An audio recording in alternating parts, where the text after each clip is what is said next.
Bueno, y rápidamente ya nos vamos a meter en la primera de las entrevistas porque tiene temas de agenda de cumplir, así que no nos queremos demorar mucho. Estamos con el ministro de Defensa, Javier García. Muchos temas arriba de la mesa, pero uno es excluyente y es el tema de la llegada de la vacuna. Ministro, buen día. Gracias por estar con nosotros esta mañana. Buen día, Danilo. El tiempo que tú dispongas, aquí estaremos. Muy bien. Lo primero, el presidente confirma efectivamente la llegada. Es el primer día donde se da una fecha con la llegada de las vacunas y también cantidad de dosis. Eso está antecedido por un consejo de ministros donde estuvieron charlando, donde se trascendió de un festejo muy especial que se dio. ¿Cómo fue eso? Yo no soy muy de los festejos en este tipo de instancias porque me parece que estamos en un año muy difícil. Recién hablamos fuera de micrófono para cumplir un año de, un año de gobierno de todo muy esto. Difícil, inesperado, por las circunstancias que vivimos en esta magnitud, y por lo tanto es tiempo de trabajo y para mí no de festejo. Dicho esto, fue un consejo de ministros por esta misma circunstancia. Estamos a menos de una semana, ¿no? Sí. Del 1 de marzo. Yo creo que tiene, desde el punto de vista político, no es estrictamente lo que me preguntaste, pero me animo a transcurrir por allí. Desde el punto de vista político hay un dato para mí muy importante y es la consolidación de la coalición de gobierno. No es un dato menor en virtud de que la campaña electoral, primero, es una experiencia nueva, 5 partidos unidos en un gobierno, 5 partidos que no tenían una experiencia de coalición previa.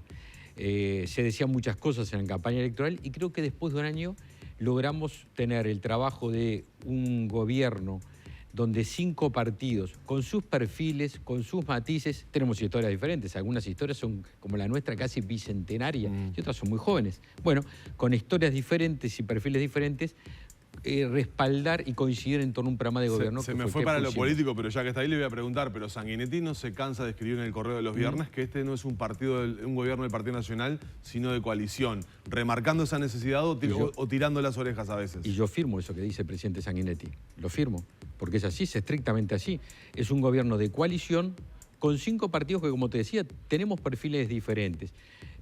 A ver, es un gobierno que tiene una voz, la del gobierno, que se articula en el Consejo de Ministros, que lidera el presidente de la República, pero después cada partido tiene su voz.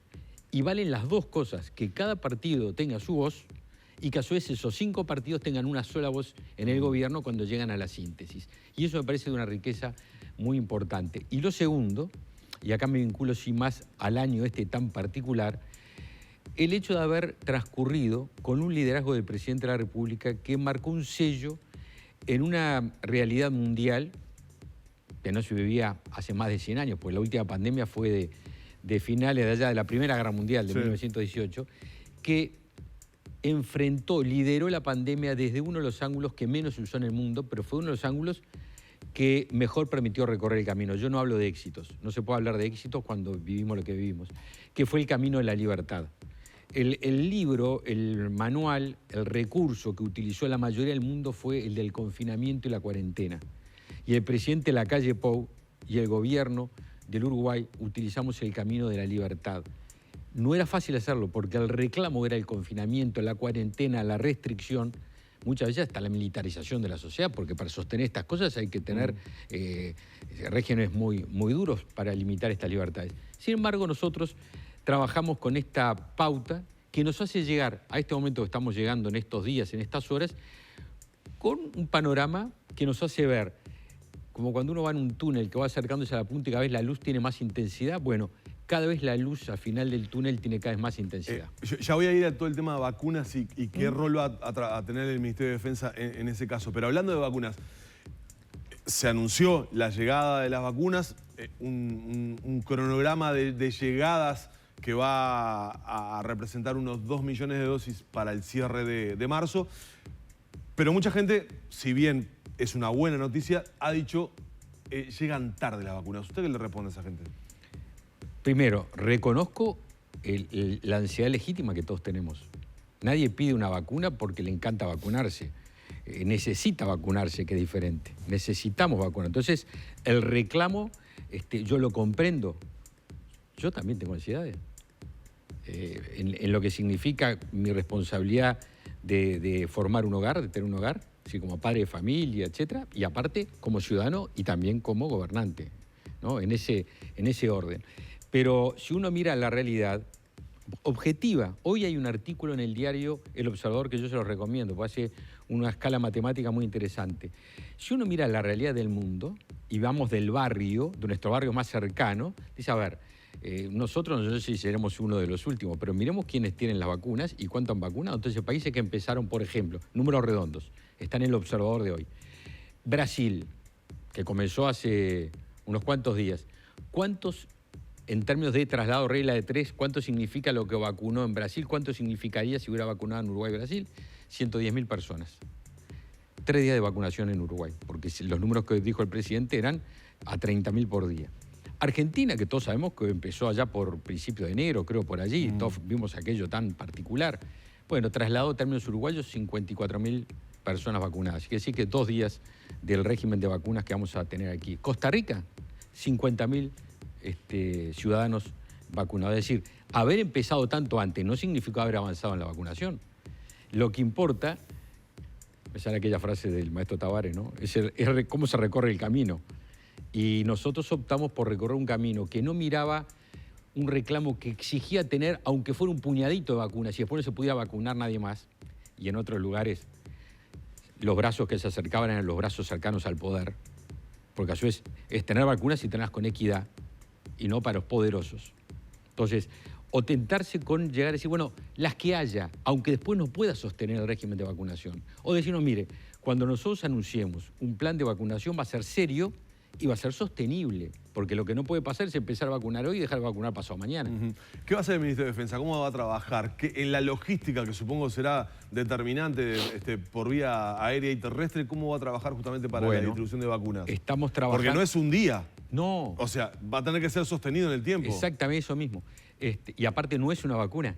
Claro, está bien. Son varias plataformas de vacunas. Claro, con características distintas. Con características diferentes, marcas diferentes. ¿Cómo van a trabajar? Fábricas diferentes. Nos vamos a trabajar básicamente en principio vinculada a la que tiene una cadena más exigente, que es la de Pfizer. O sea que Defensa va a trabajar con la de Pfizer. En principio sí, nosotros en esto somos auxiliares de lo que nos pida el SINAE y el Ministerio de Salud Pública, que tiene un equipo de logística de primerísimo nivel, que están ahí en la terminal de cargas trabajando y ajustando todos los días, liderados ahí por el equipo de logística, por Raúl Bianchi y todo su equipo, Rico.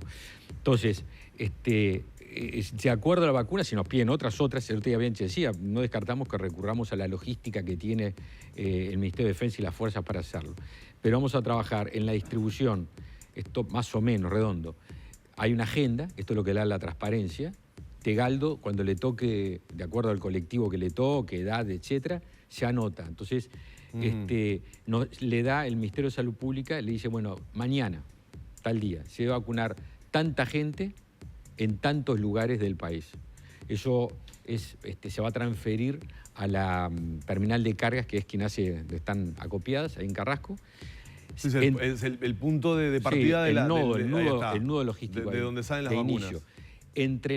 A las 12 de la noche prepara eso, recibe esa lista, y entre las 12 y las 4 de la mañana prepara los paquetes, las cajas, digamos. Yo qué sé, Tacuarembó, 33, Rivera, Canelones, póngale lo que quiera, cualquier departamento, Montevideo hoy.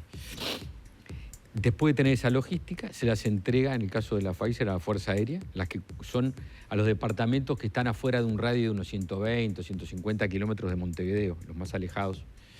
Creo que son 13. Eso va a ir por avión, entonces. Sí, 13 departamentos, números redondos, para no equivocarme. 13 departamentos. Y allí va un hub secundario, en principio, la mayoría de ellas, que es Durazno. Y Durazno se hace la distribución. ¿A Santa Bernardina? Sí, la mayoría de ellas. De ahí sale otro transporte que hace el reparto en radio, ¿no? Y en tierra el Ejército, que es quien hace la distribución capilar y lo lleva de puerta o de pista de aterrizaje a centro de vacunación y se lo da a los vacunadores. Dice, acá está, ¿no? Y eso se repite todos los días. ¿Cuál es la variable que puede existir? Que la meteorología impida esto. Estaba pensando exactamente eso. ¿Qué va a pasar los días de tormenta, los días de lluvia, los días donde no hay condiciones para volar? Bien, entonces allí como los trabajos meteorológicos permiten predecir esto en la mayoría de las veces con muchas horas de anticipación, 12 horas antes, al mediodía de ese día anterior, se va a saber si este operativo que yo les contaba se puede realizar. Si no se pudiera realizar, se adelanta todas estas horas que yo le dije. En vez de entregarse el listado a las 12 de la noche para que se preparen las cajas y a las 4 de la mañana se le entrega a Fuerza Aérea, en vez de ser a la Fuerza Aérea, al Ejército, se le va a entregar antes de la medianoche, bastante antes de la medianoche.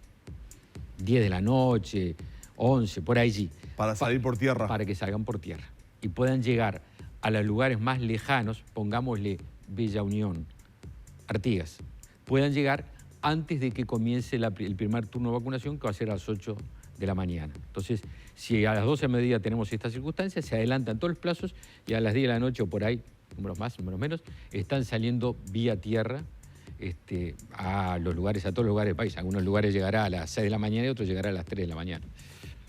Y ahí como van a llegar algunos a las 3 de la mañana, van a estar en custodia del Ejército. En todos los lugares hay una unidad militar, hay soldados, etc. En custodia del Ejército, y a la hora correspondiente se le entrega al equipo vacunador.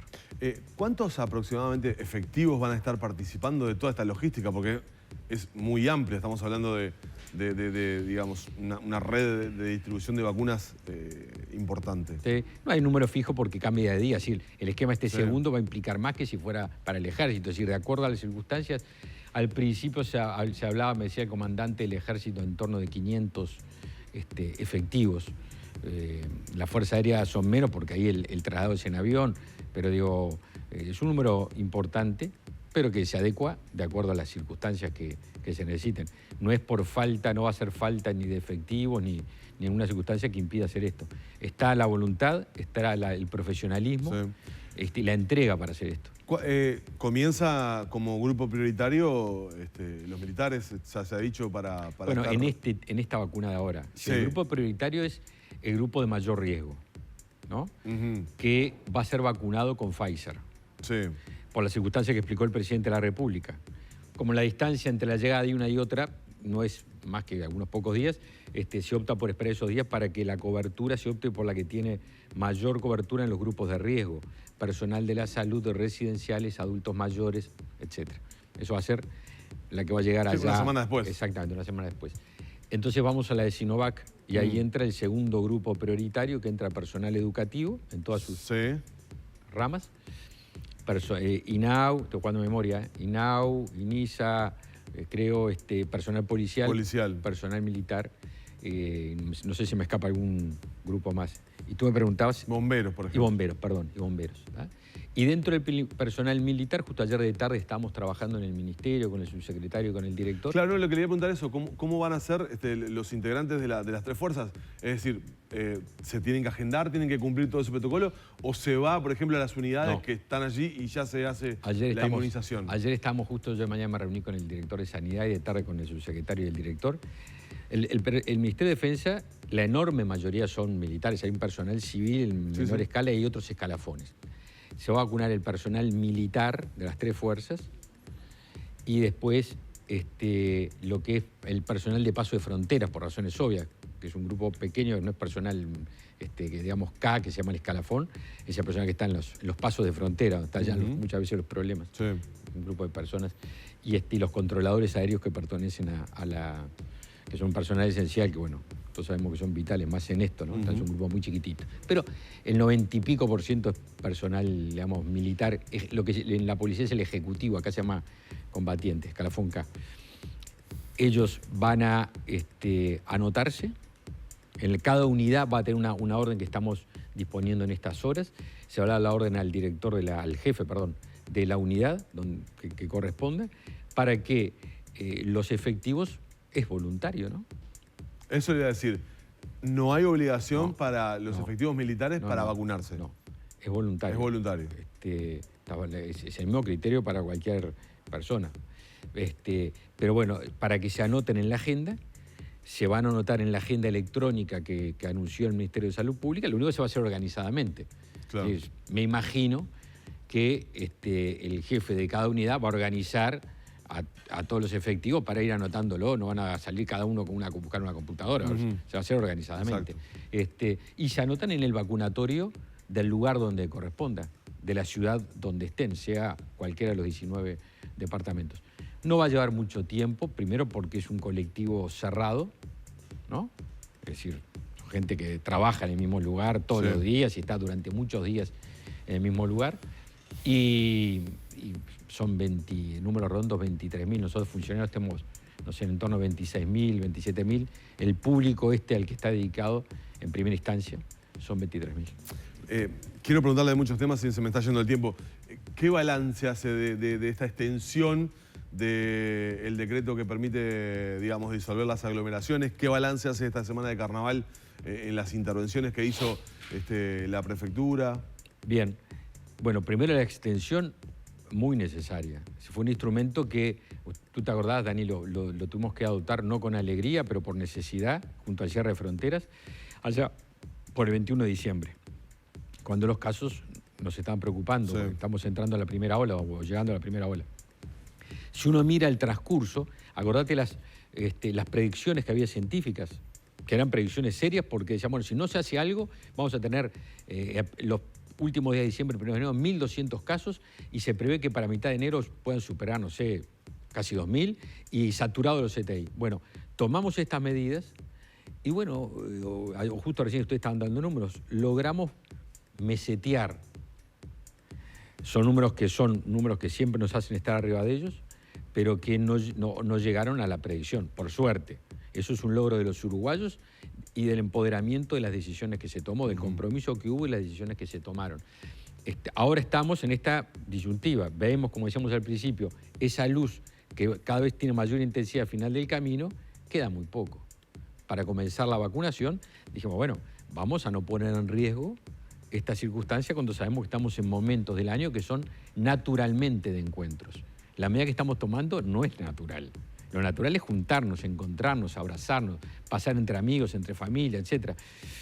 Pero nos tocó la pandemia. Entonces tomamos una medida como la de continuar la prohibición de las aglomeraciones, que vamos a ser claros, los operativos, que fueron unos cuantos, son, ¿cómo te voy a decir? Comparativamente a los que deberían existir, muy pocos, porque ¿cuántos encuentros, juntadas por día hay en estos tiempos de enero, de febrero? Miles y miles por día, que se juntan con sus amigos de trabajo, compañías de trabajo.